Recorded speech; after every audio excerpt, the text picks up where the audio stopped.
buenos días. Les damos la bienvenida a todos nuestras estudiantes y comunidad que nos acompañe a este ciclo de conferencias. Esta es la primera sesión de nuestra historia de la psicología, 3 lustros de trabajo colegiado. Y ahora les contamos un poquito de esa historia.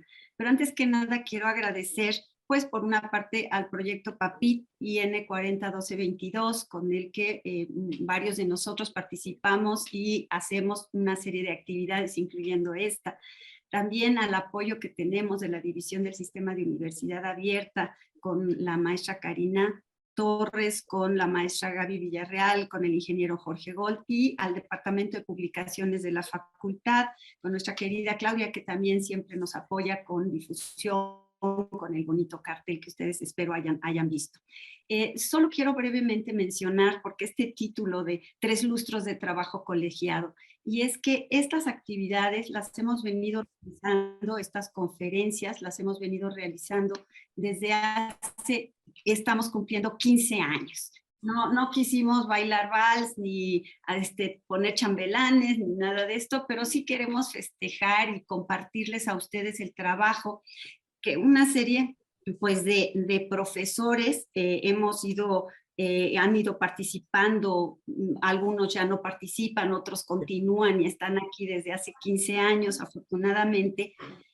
Somos profesores tanto del sistema presencial, básicamente del área de ciencias cognitivas y del comportamiento, de la división de universidad abierta. Algunos campechanean y participan en ambos sistemas, afortunadamente, porque eso nos da continuidad, nos da el que se cumpla el programa, cosa que nos ha importado mucho fomentar, corregir, aumentar o disminuir cuando ha sido necesario durante estos 15 años.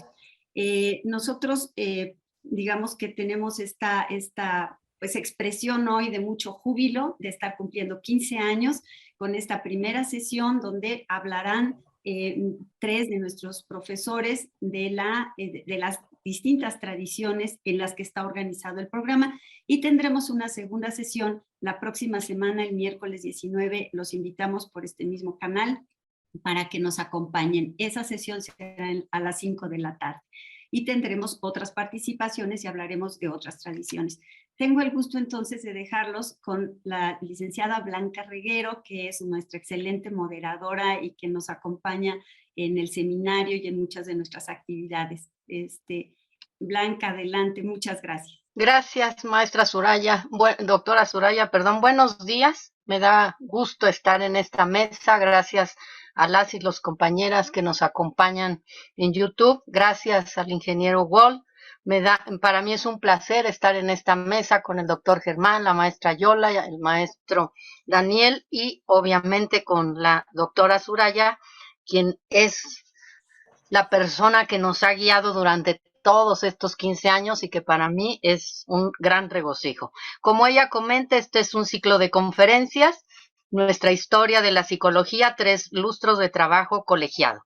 En esta ocasión les presentamos este ciclo de conferencias con las que estamos conmemorando, como dice la doctora Soraya, 15 años de trabajo colegiado del seminario Historia y Filosofía de la Psicología.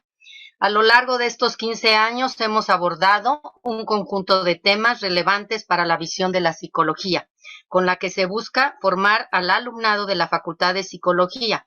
Es por ello que nos pareció importante presentar estas mesas en donde se expondrán las tradiciones de pensamiento psicológico, algunas de sus ideas fundamentales y la perspectiva que aportan las y los profesores sobre ellas. El día de hoy hablaremos de las tradiciones psicodinámica, psicofisiológica y psicosocial, presentándose el miércoles 19, como dice la doctora Soraya, de octubre a las 17 horas, la cognitiva y la conductista, cerrando este ciclo con la ponencia Tradiciones de Pensamiento Psicológico y la Fundamentación de la Psicología Científica.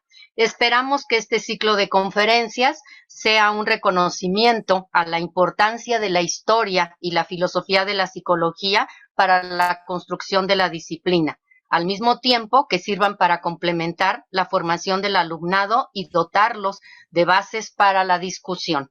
como ya les comentaba la doctora Suraya, pues lo organiza la División de Sistema de Universidad Abierta, el área de Ciencias Cognitivas y del Comportamiento, y obviamente nuestro seminario y el proyecto que dirige la doctora, el proyecto PAPIT, que dirige la doctora Suraya. Las y los invitamos a reflexionar y a participar en este ciclo de conferencias.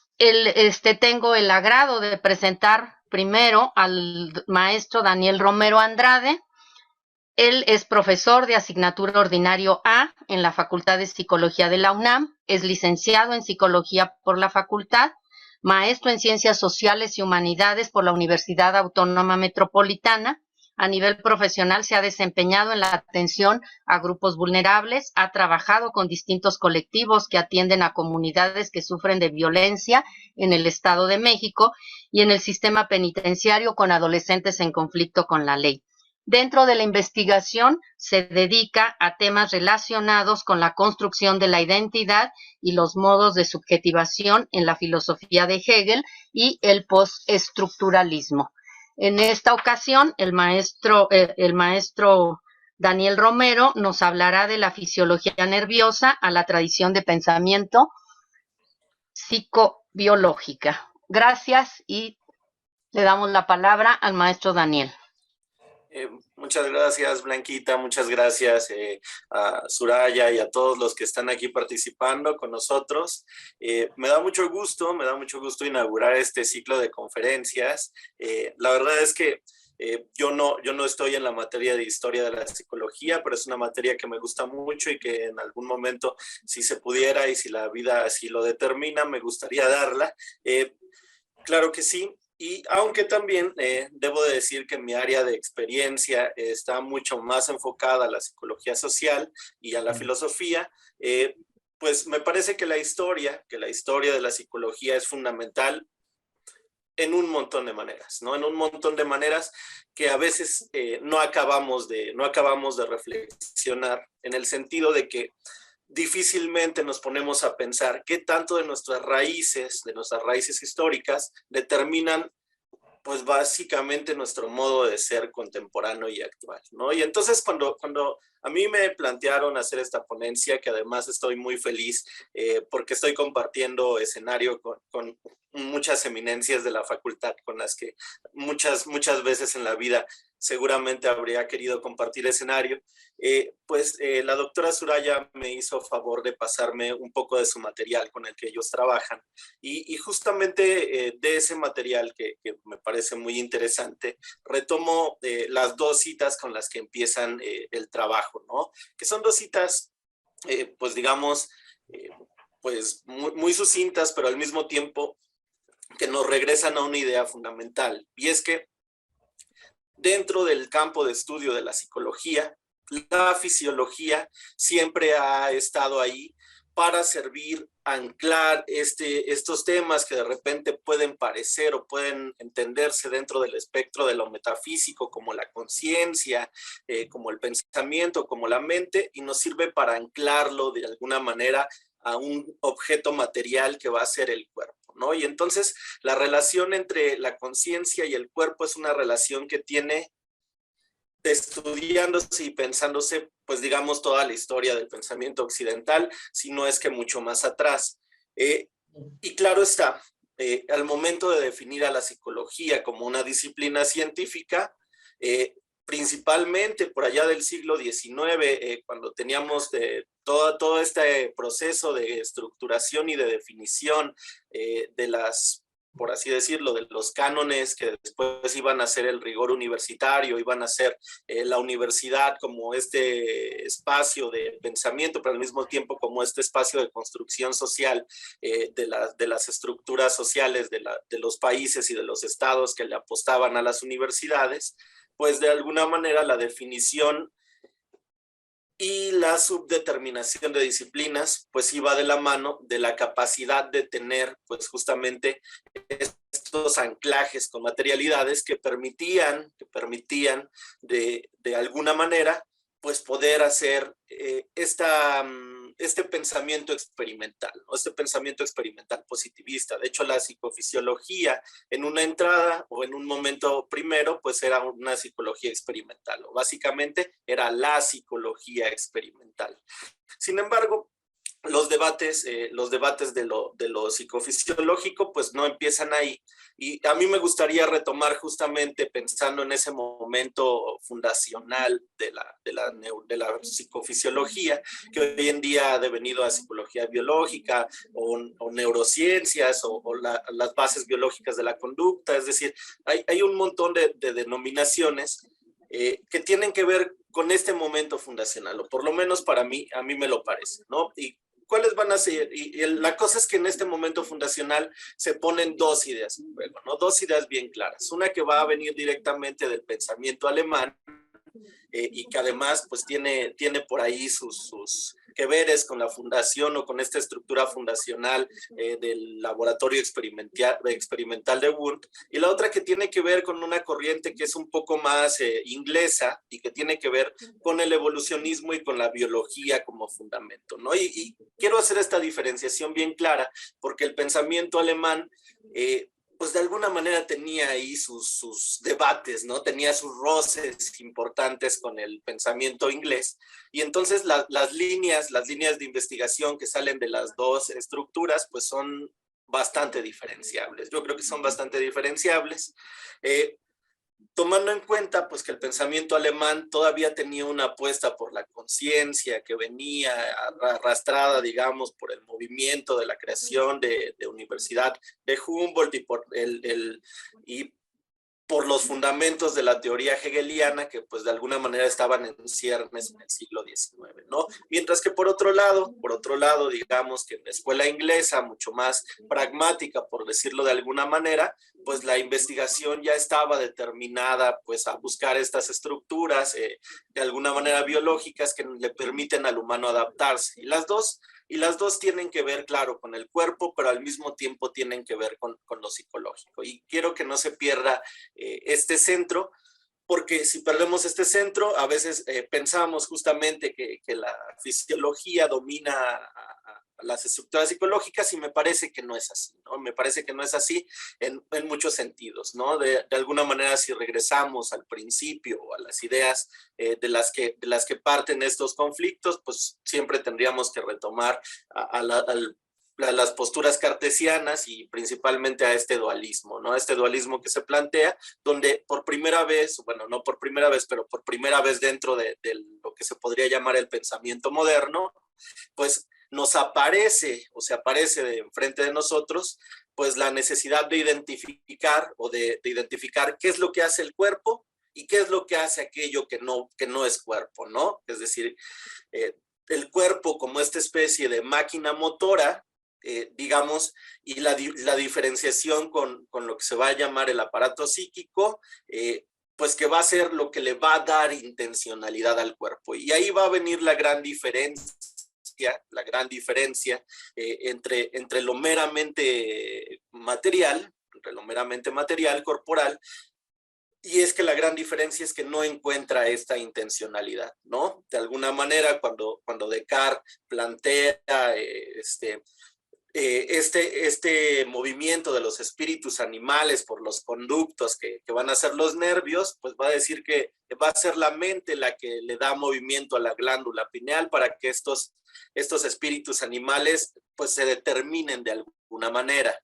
En ese sentido, pues la determinación que se va a tener el cuerpo, pues va a ser una determinación que está intrínsecamente relacionada con lo mental. Es decir, lo mental nos aparece como un aparato importante que nos hace diferenciarnos de ser un cuerpo de alguna manera puramente mecanicista y determinado por el devenir de las relaciones materiales, a un cuerpo que se vuelve un cuerpo intencional, ¿no? Un cuerpo que presume una parte mental, conciencia, o como nosotros de alguna manera preferamos, y que además a lo largo de la historia de la psicología, después de alguna manera de este momento fundacional de la psicofisiología, pues va a devenir en otros estudios, tienen que ver con lo cognitivo-conductual, o que tienen que ver con las aplicaciones, por ejemplo, de las neurociencias. Pero bueno, retomando, regresando a este primer momento, pues de alguna manera, cuando en el siglo XIX se plantea y se busca tener como una diferenciación y una diversificación de los modelos de las disciplinas científicas, pues la psicología no tenía como un campo, ¿no? Es decir, la psicología no encontraba su campo como forma independiente. La psicología, ustedes bien, pues viene de alguna manera derivada, viene como una forma que estaba muy inserta dentro del discurso filosófico, ¿no? De algunos discursos filosóficos, de la teoría de la mente, de la filosofía de la mente, y también, y lo fisiológico, pues más estaba dentro de las experimentaciones de la medicina.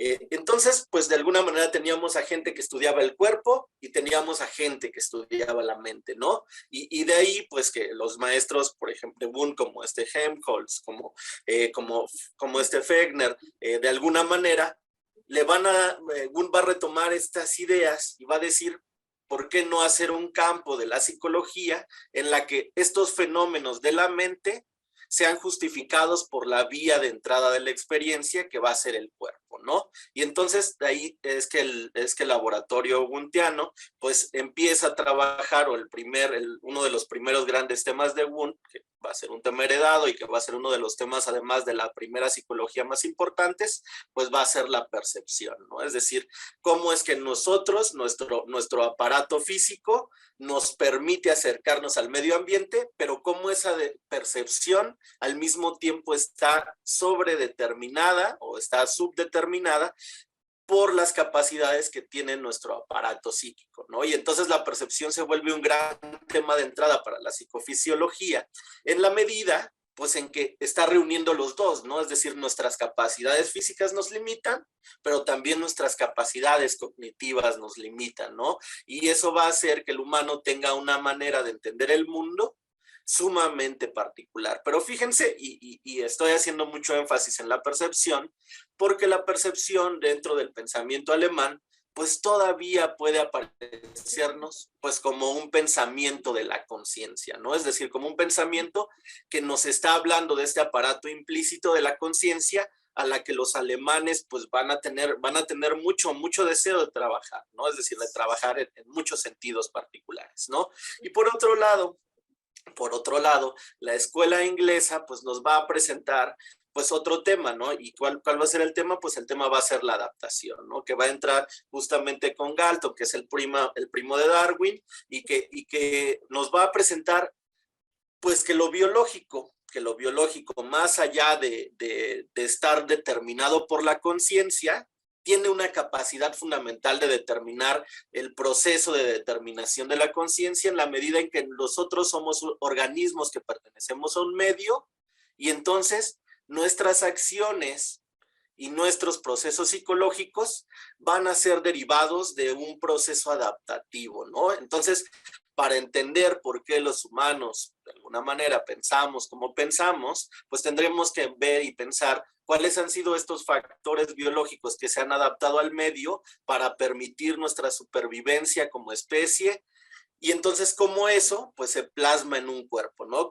¿Cuál cuerpo? Pues el cuerpo fisiológico, digamos el cuerpo físico en todos los sentidos, pero principalmente en una parte de nuestro cuerpo que los humanos utilizamos de manera directa y que va a ser el aparato, pues el aparato, digamos, más estudiado dentro de la psicofisiología, como el aparato de la relación, que va a ser el aparato nervioso, ¿no? Es decir, tanto el cerebro como el sistema nervioso, digamos, periférico, en el sentido de que nos permite relacionarnos con el medio como nuestros receptores sensoriales, pues van a ser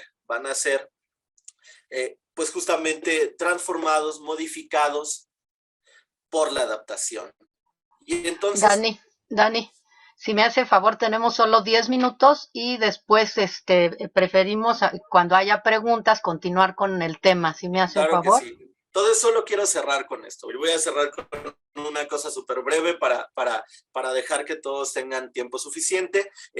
pues que dentro de la psicología, es decir, de este momento fundacional de la psicofisiología, la relación fundamental entre la psicología alemana y la psicología inglesa, pues nos va a dar como resultado algo muy interesante que van a ser, pues al final del día, los estudios de cognición que intentan ya no solo ver estas estructuras cognitivas, sino darles una relación directa pues con la corporalidad, ¿no? Es decir, como fenómenos adaptativos, como estructuras que de alguna manera aparecen solamente gracias, o más bien en una medida muy importante gracias a las necesidades fisiológicas de relación con el medio ambiente, ¿no? Y entonces ahí es que la psicofisiología pues aparece como el gran punto de entrada de la psicología al campo de las ciencias y al mismo tiempo va a darnos un montón de productos para pensar. Pero les agradezco mucho, muchas gracias Blanquita por recordarme y pues quedo atento a las preguntas. Sí, gracias maestro Daniel. En un momentito reflexionaremos más sobre estos temas que usted está planteando y vamos a continuar con este ciclo. Para mí es un agrado presentar al doctor Germán Álvarez Díaz de León, que es egresado de la Facultad de Psicología de la UNAM y que obtuvo su licenciatura en 1976 y el grado de maestro en Psicología General Experimental en el 2004.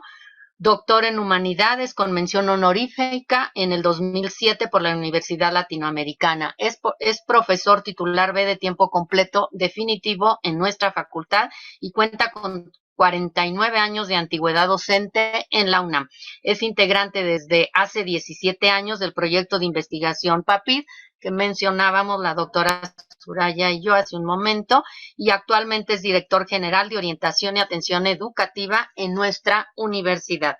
El doctor Germán Álvarez Díaz de León nos hablará de la antropología filosófica a la tradición de pensamiento psicosocial. Bienvenido, doctor Germán. Hola, buenos días a todos. Qué gusto verlos y conocer gente tan interesante como Daniel, que no había tenido el gusto de conocerlo, pero qué bueno que anda por el buen camino. Y son 15 años, yo dije, voy a ser clásico compadre borracho que dice un discurso para divertir a la gente, pero no. Vi que nos toca bailar el vals, a algunos con Blanquita, otros con Yolanda, y así nos iremos turnando. Me toca hablar de algo que me gusta y bien eso me cayó bien de Daniel. Habló de lo que le gustó a él. Yo cuando vi el tema que le tocaba dije, al fin joven, empezando en las fisiologías, que es la parte que tenemos más descuidada, más reciente en el sistema, pero me dio mucho gusto su formación y sobre todo su forma de presentar las cosas. Bienvenido al club, amigo. Pues son tan solo unas notas musicales acerca de la tradición psicosocial.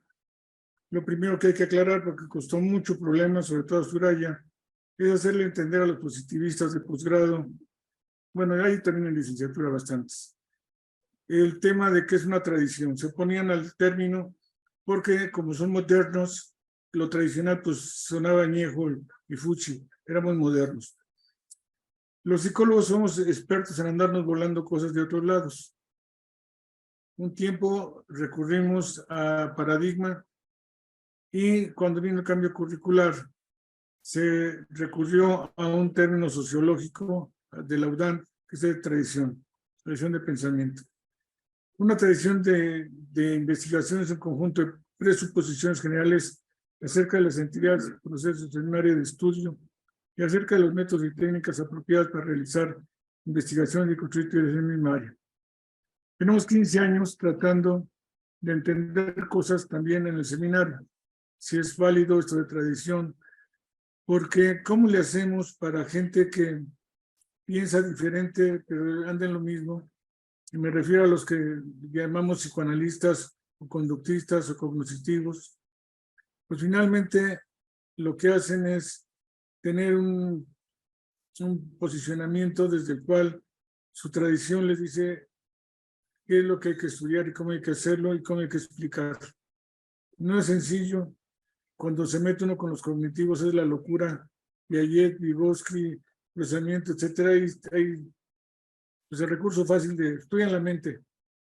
Sí, pero pues no nos da para mucho. Lo psicosocial es más fácil. Es esa añeja búsqueda del padre de la psicología.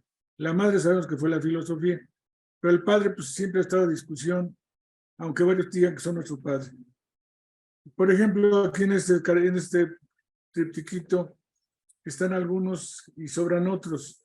Está mi querido Skinner y está Freud, que no necesariamente los aceptaríamos como psicólogos sociales, aunque el malestar de la cultura y cosas de la obra de Freud, que por supuesto son temas culturales. Mune, que nos dio luz, él diferencia, me parece que es acertado el tema. Hay dos miradas de cómo entender lo psicosocial, la sociológica y la psicológica. Y él habla de una psicología social sociológica y una psicología social psicológica.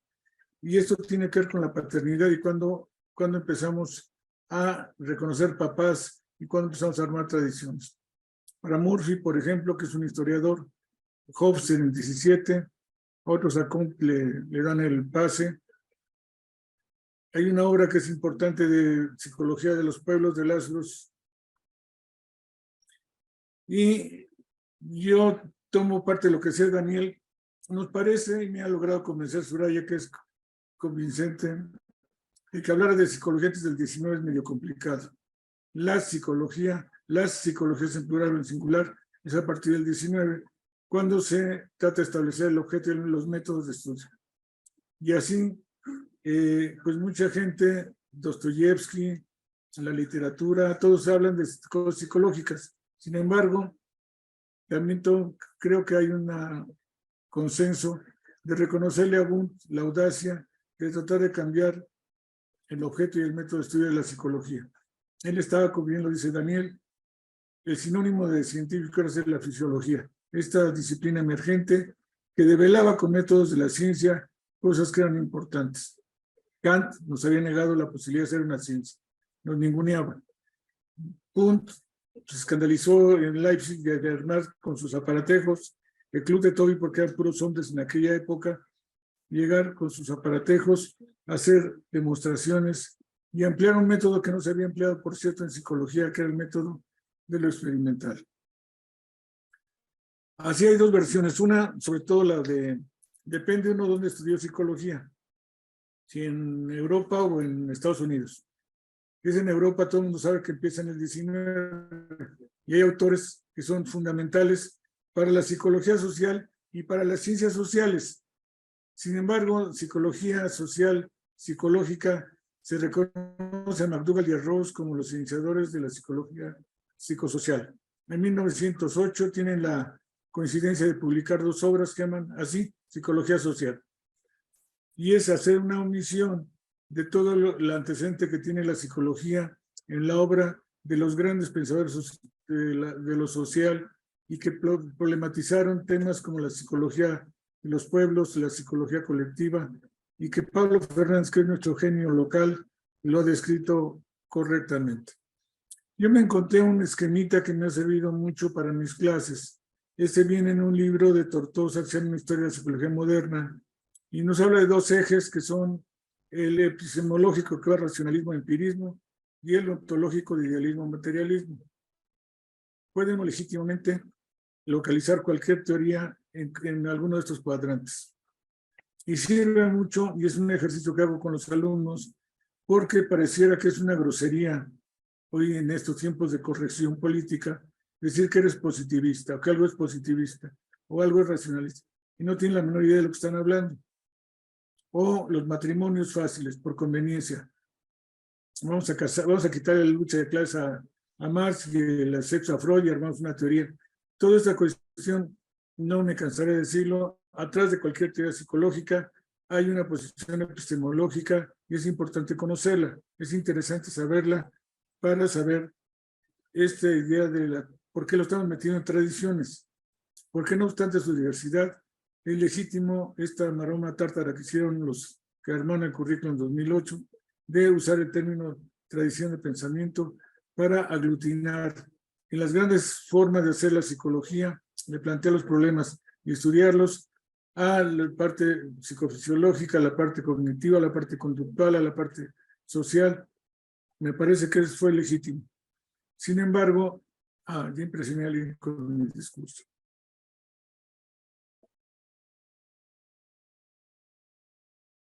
de telegrama, que es innecesario para ustedes, pero sí para quienes están viendo. Creo que es necesario que los muchachos tengan muy claro lo esencial o lo básico de algunas de las aproximaciones: racionalismo, idealismo, dualismo, fenomenología, apriorismo, empirismo, socialismo, materialismo, positivismo, porque es los marcos conceptuales desde los cuales se mira al hombre, a la sociedad y a los fenómenos. Y si no tan claros estos, nos metemos en problemas. O no se nos facilita entender o hacer cositas como líneas del tiempo, o entender que autores que no son o no tienen que ver con la psicología, como Heidegger, como otros autores que son importantes, pues sí lo tienen que ver, porque no todo el mundo estuvo de acuerdo con Wundt. Dilthey no estaba de acuerdo, hay varios autores que no están de acuerdo con la aproximación que tuvo Wundt. Y es este 19 tan rico, tan maravilloso, tan polémico, el que nos da un siglo XX donde están las principales corrientes, muy al principio, a los 30, peleándose los espacios de discusión y de metodología. Yo creo que no es válido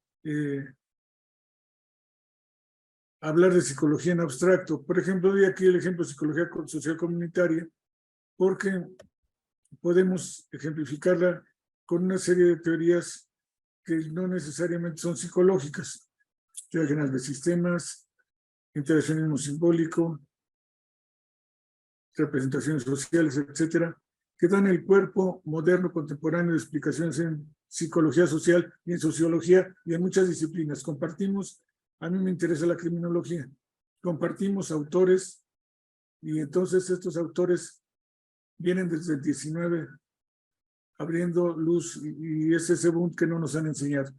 Nos enseñan el Wundt de laboratorio, pero no el Wundt que escribió Volcker Psychology, donde se interesa con otro método y otro planteamiento de la psicología.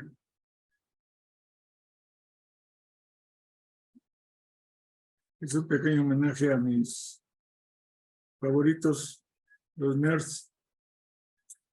Y en estos tiempos de cuidado y de pieles tan frágiles, va a ser una irreverencia la que voy a hacer con la que termino, que es los piropos de los filósofos. Quisiera hacer plusvalía para entrar en esa mercancía. Foucault: me gustaría tener control total sobre ese cuerpo. Hegel: tengo la antítesis para esa síntesis. Platón: mis ojos deben engañar porque estoy viendo perfección. Ya, Blanquita, te libro de pararme a tiempo.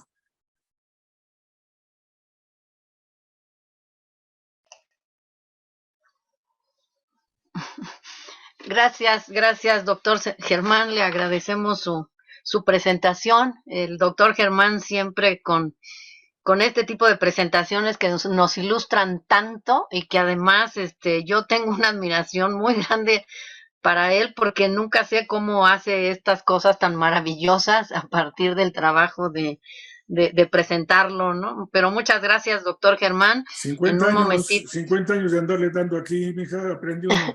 Y con gente tan maravillosa como Yolanda, como Soraya, como tú, como toda la gente, va uno aprendiéndole. Gracias. En el tercer piso del edificio de licenciatura. Vendí mi exclusividad al SUA, ya no soy de licenciatura esencial. Ya mi contrato es con el SUA exclusivamente.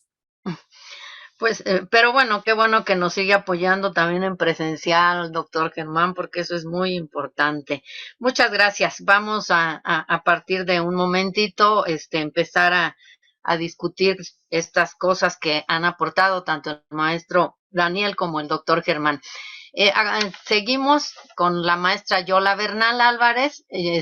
Yola estudió en la Facultad de Psicología de la UNAM, realizó su maestría en Psicología Clínica con mención honorífica, tiene estudios de doctorado en investigación psicoanalítica en el Colegio Internacional de Educación Superior y diplomados en estrategia de aprendizaje y en aspectos clínicos y psicosomáticos.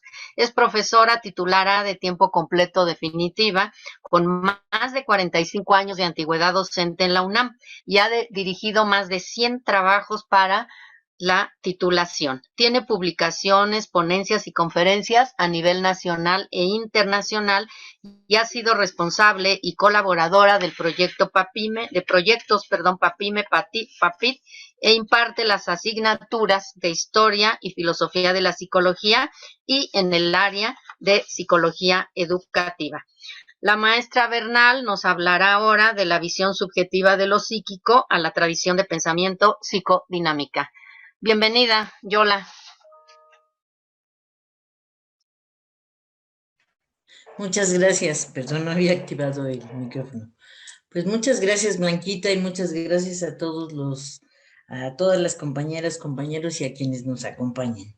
Me da mucho gusto estar aquí a 15 años de haber planteado con este nuevo plan estas asignaturas o estas temáticas sobre historia y filosofía, en este caso historia, porque ha sido un trabajo que hemos tenido que enfrentar. No, como lo sabemos, los propios estudiantes muchas veces se han preguntado, ¿para qué nos dan historia? Así como muchos sufren las matemáticas, dicen, Dios mío, antes decían, ¿por qué nos dan estadísticas? Yo quiero ser psicólogo.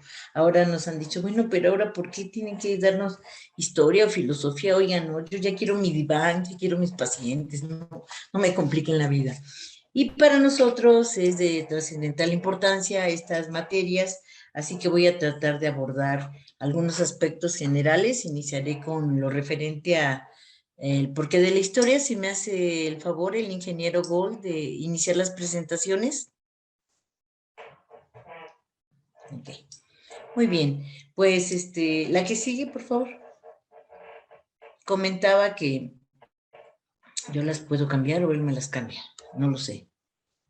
Ahí está. Comentaba que esto referente al porqué de la historia, bueno, de suyo la historia es importante pues como una disciplina, como una herramienta conceptual que nos permite el abordaje del presente a partir del pasado, nos permite conocer, y no solo conocer de dónde ha salido cada uno de los pensamientos o de los planteamientos en psicología, sino también de comprender el por qué se dio de cierta manera, en cierto sentido, y no en otro. Efectivamente, no pretende explicar para nada. La historia es una ciencia social, no es una ciencia dura, no intenta un abordaje puntual y esquemático, pero sí un abordaje rico que nos permita la comprensión. La que sigue, por favor. Entonces, en este concepto de historia es muy importante, en tanto nos da la ubicación del contexto tanto científico como las condiciones culturales que prevalecen en el momento, ¿no? Nos dice en qué estado se encuentra el conocimiento en lo general, en la ciencia, en la sociedad, en la filosofía, en la sociología, que impactan en particular a las disciplinas, y nos dice el estado específico de la disciplina. Las disciplinas tienen distintos desarrollos, algunas han ido más avanzados, en lo general, pues no sé, algunos pensarán que las ciencias exactas avanzaron más que las ciencias sociales, otros no compartirían tanto esto, pero sí hay un estado particular de desarrollo para cada una de las disciplinas. La cibernética, por ejemplo, es mucho más reciente que la filosofía, etcétera. Y esto, bueno, ha impactado a nuestras tradiciones de pensamiento, y, por ejemplo, en el enfoque conductual, nosotros vemos que las condiciones prevalecientes en Estados Unidos y el auge del positivismo fueron acordes o propicios para un enfoque mucho más apuntando hacia aspectos comportamentales y conductuales observables objetivamente, ¿no? Los elementos de posguerra dieron también pie para que se desarrollara una psicología diferencial, porque era muy importante conocer las cualidades de cada uno de los sujetos para poder optimizar la distribución y el desarrollo social. Respecto al psicoanálisis, pues las condiciones de Viena, en donde no sé por qué en Viena había, yo creo que en todo el mundo había histéricas, pero en Viena se dio Freud a la tarea de estudiar a las histéricas, que por cierto viene de histerus, que es útero, pero hoy se sabe que los hombres son o pueden ser hasta más histéricos que las mujeres. Histeria en el sentido de que atraviesa el cuerpo, eso quiere decir, y bueno, sabemos todo lo psicosomático y a todos nos atraviesan las emociones por el cuerpo, no nada más a las mujeres, pero empezaron estos estudios psicoanalíticos, son los estudios de histeria con las mujeres en Viena y eso dio un avance, un camino propicio para el desarrollo del psicoanálisis.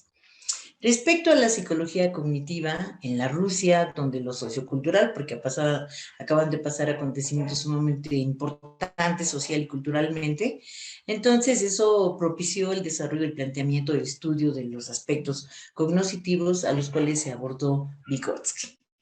¿La que sigue? Por favor, la que sigue.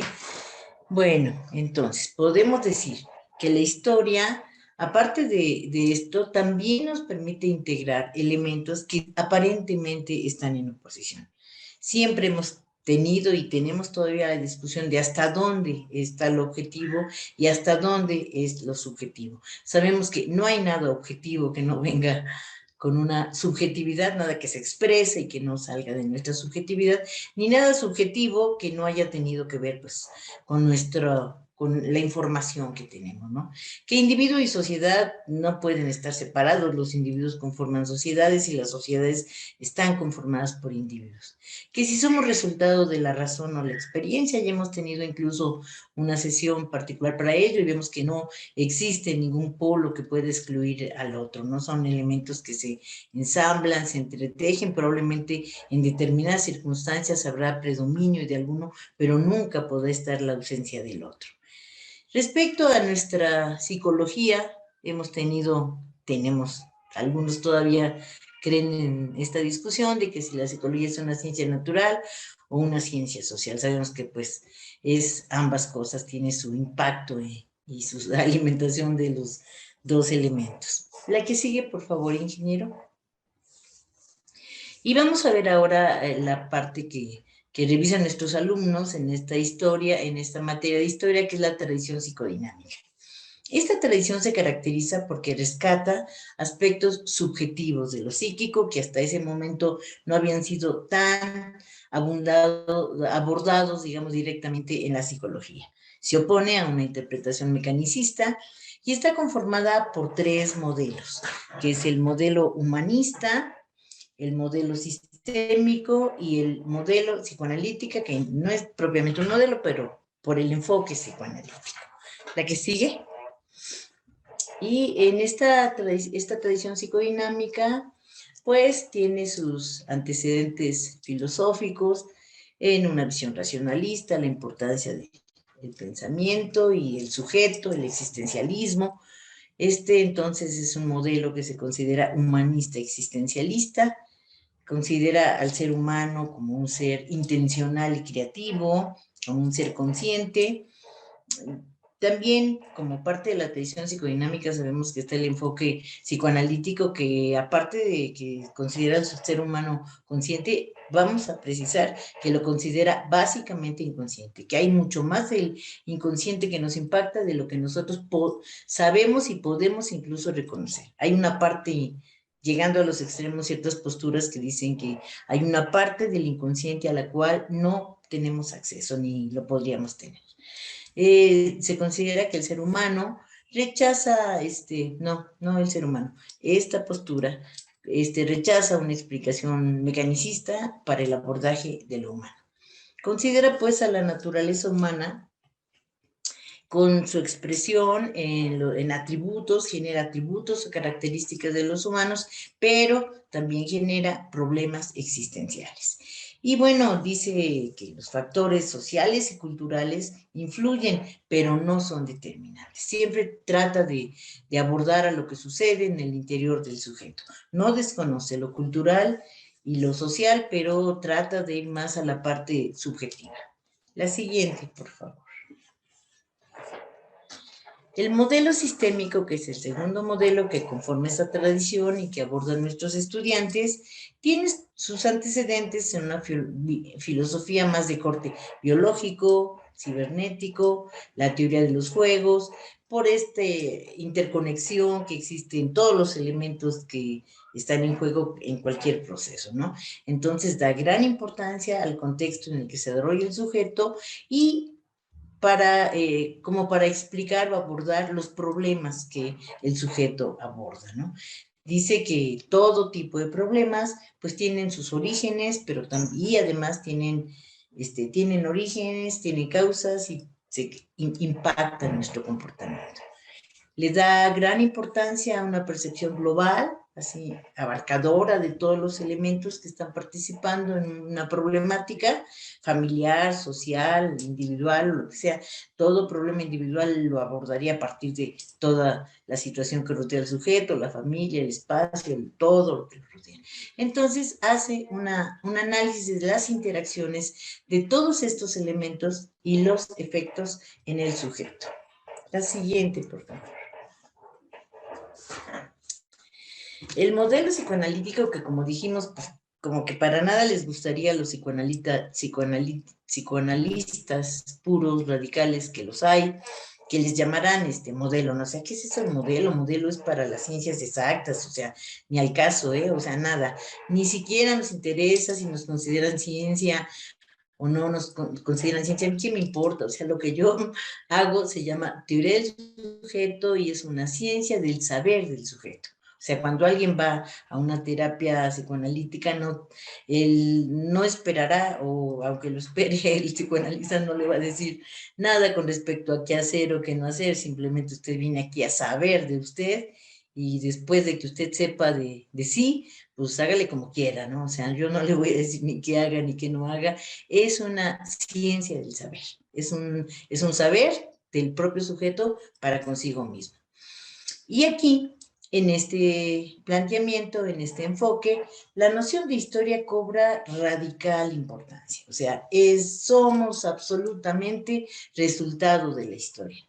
Ya aquella frase de infancia es destino, que hoy se ha vuelto más biología es destino, que también es cierto, nos habla de que la historia es una historia viva, no es algo que ya pasó y está muerto y nada que ver, tiene una estructura, no es así azarosa, tiene todo, se ha venido conformando una estructura, la conozcamos o no, es estructurante en el sentido que va a ser la base para generar nuevas estructuras, la información que llega se acomoda a esa estructura y genera una estructura posterior o una nueva idea o una nueva forma de ser, nueva forma de pensar, nueva forma de ver las cosas o lo que sea.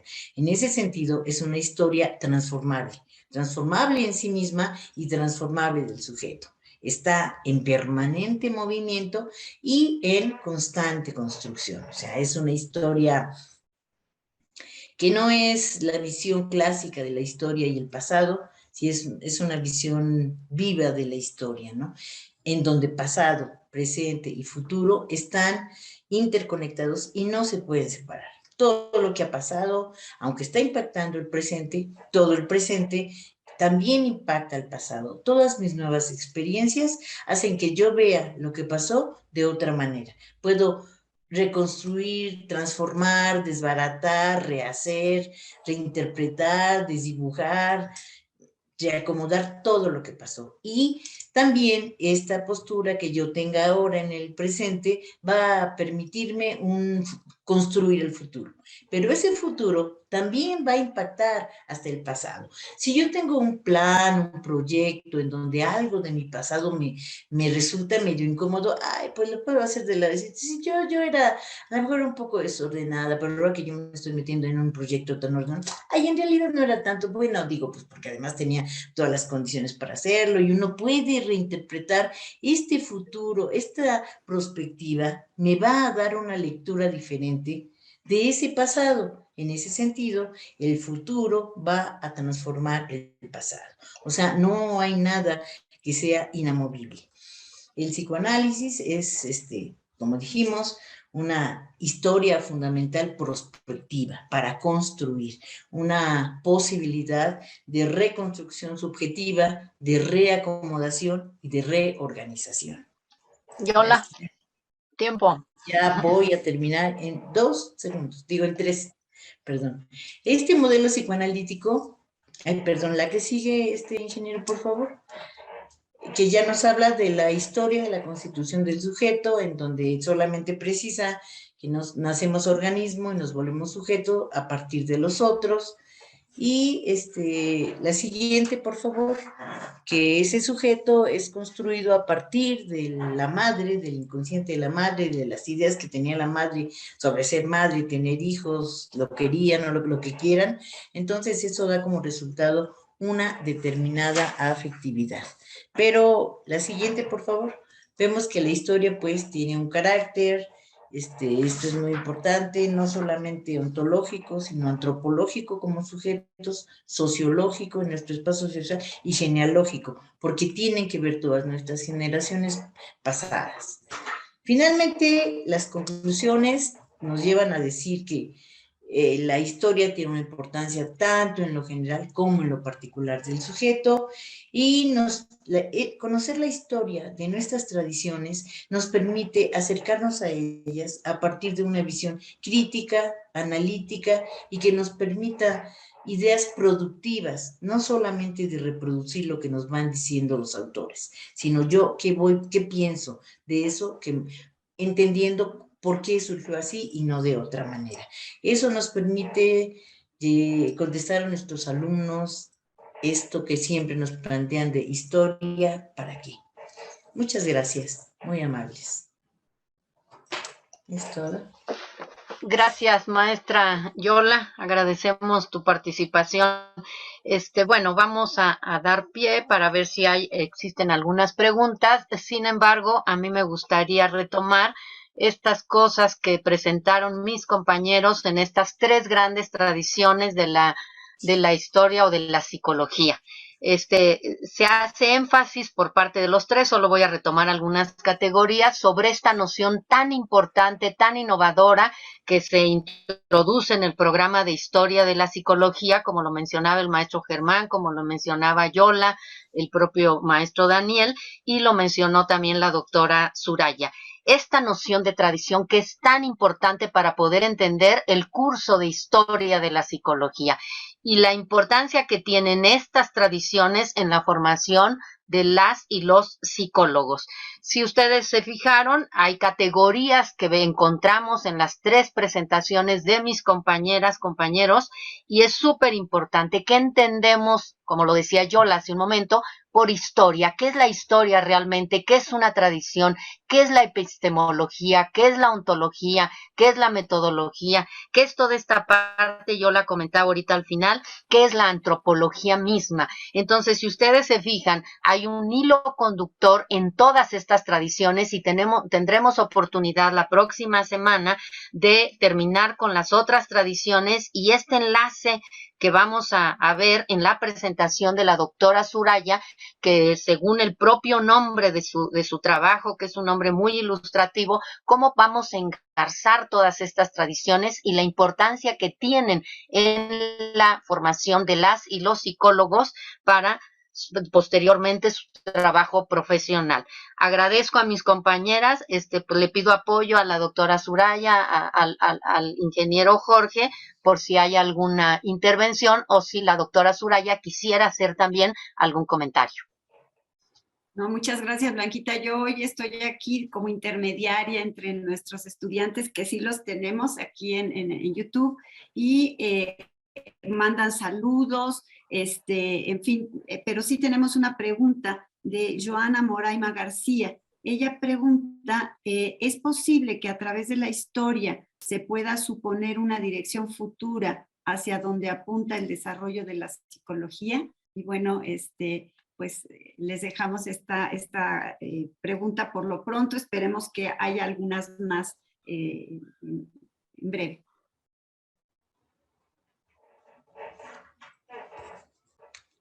¿Quién la quiere contestar, compañero?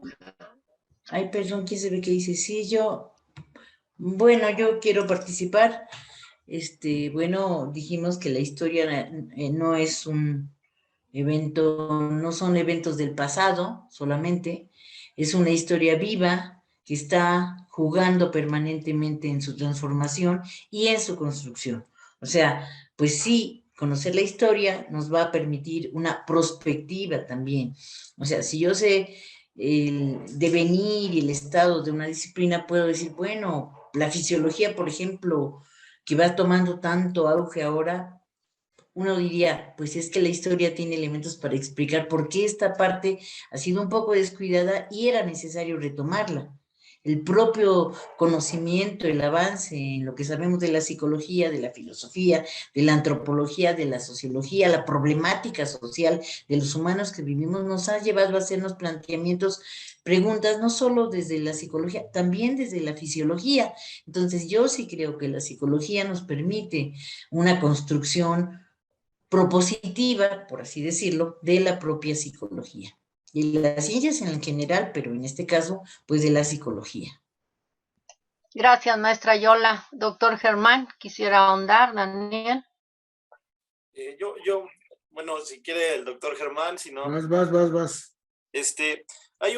Intentando responder la pregunta que nos hace, creo que un tema muy relevante hoy en día en las ciencias sociales contemporáneas, tan relevante que inclusive el reciente premio Nobel de literatura que dan, justamente tiene que ver con que hoy en día hay un trabajo de la memoria, ¿no? Es decir, uno de los temas que está en auge es la memoria, ¿no? Y la memoria justamente como esta categoría que de alguna manera intenta hacer un regreso a la historia, pero no es un regreso sencillo a la historia, ¿no? Es decir, concuerdo mucho con la idea de que la historia no es una historia simple, ¿verdad?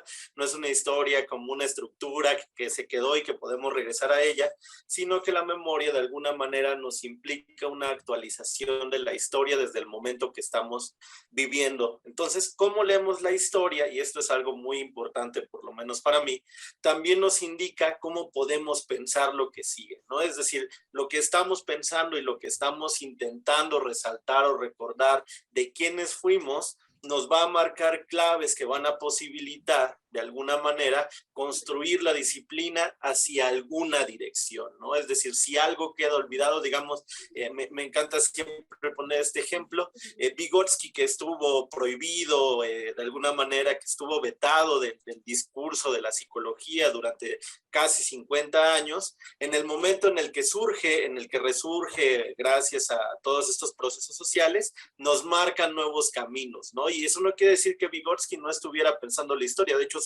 no estuviera ahí presente en la historia. Sus alumnos han sido muy importantes en el desarrollo de ciencias como las neurociencias contemporáneas. Sin embargo, cuando nosotros podemos ver la aportación que hace Vygotsky al campo de alguna manera de la psicología, entonces abrimos nuevos horizontes, y esto se logra gracias a que aparece como un nombre relevante en la historia, ¿no? Y entonces por eso la historia es una historia viva, y la manera en que pensamos de ese pasado, pues también nos perfila lo que es posible hacia el futuro. Eso es lo que yo pienso. Gracias, Daniel. Doctor Germán.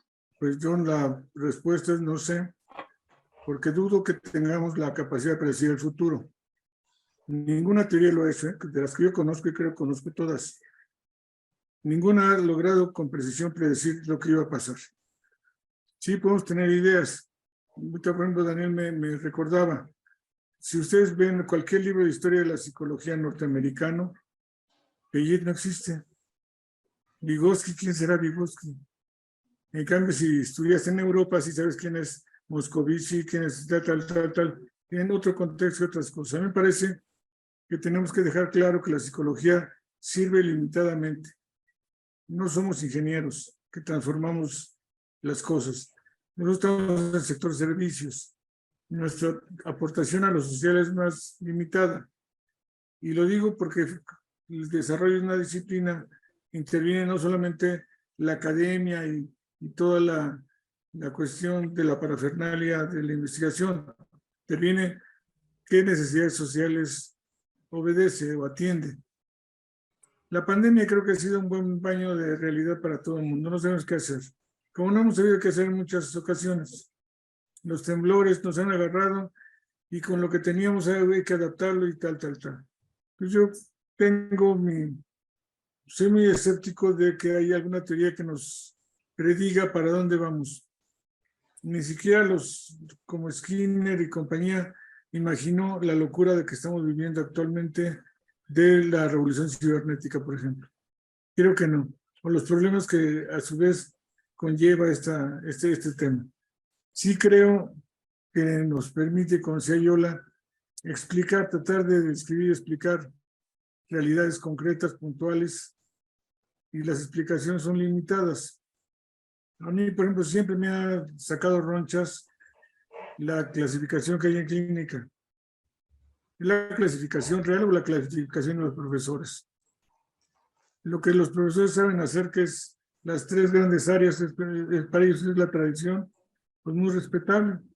Yo creo que la clínica es algo más que eso, o al menos lo que yo he leído, tiene más aportaciones que recibir de tres cosas.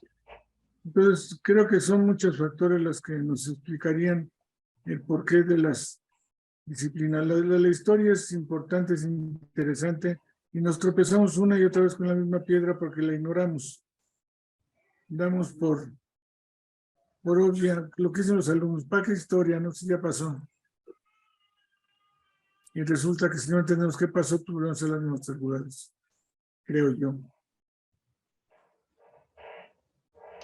Gracias, doctor Germán. Suri. Pues, bueno, quiero agradecerle a Joana. Hasta ahorita ha sido la única que se animó a...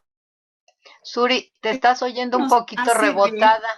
Suri. Ah, no sabría qué hacer. Espérenme. Ya, ahora sí te oyes mejor. Ok.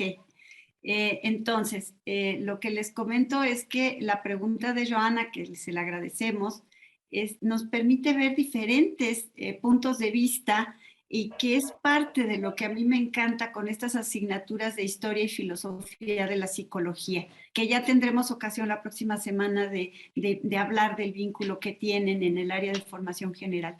Y justamente eso es, creo que lo que nos ha tenido durante 15 años revisando, comentando tanto nuestros materiales como pues en fin.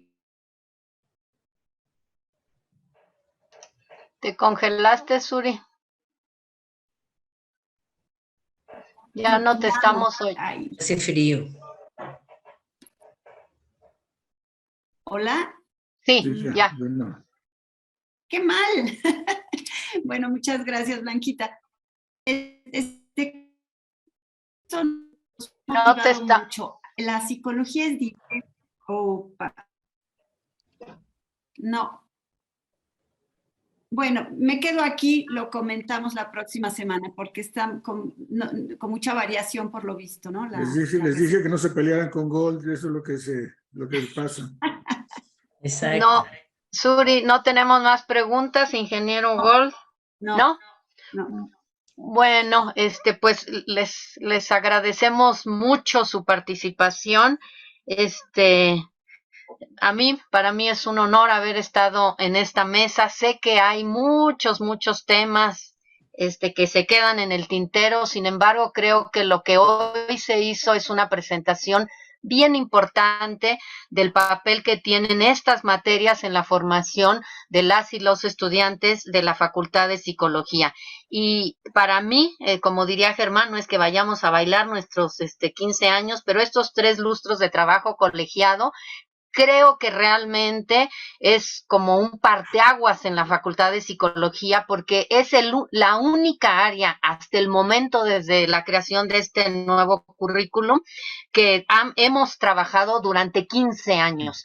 Se empezó precisamente con este seminario bajo la propuesta y dirección de la doctora Suraya, porque siempre nos ha encaminado hacia el bien la doctora Suraya en este seminario. La importancia que este seminario tiene de historia y filosofía de la psicología, como lo estamos mirando en este momento, data de 15 años. Y decir 15 años es decirlo muy rápido, pero ha sido un trabajo muy arduo que cada semestre hemos trabajado, y fundamentalmente insisto mucho en Suraya porque ella es la que nos ha orientado, nos ha guiado, nos ha llevado. Durante estos 15 años, cada semestre hacemos este ciclo de conferencias, de mesas, de debates, de discusiones que nos permiten ir viendo qué importancia tienen estas dos materias y seguirán teniendo, no solo estas, sino otras más, dentro de nuestra propia facultad. Yo agradezco mucho la presencia y me da un gusto infinito estar con el doctor Germán, con la maestra Yola, con Soraya.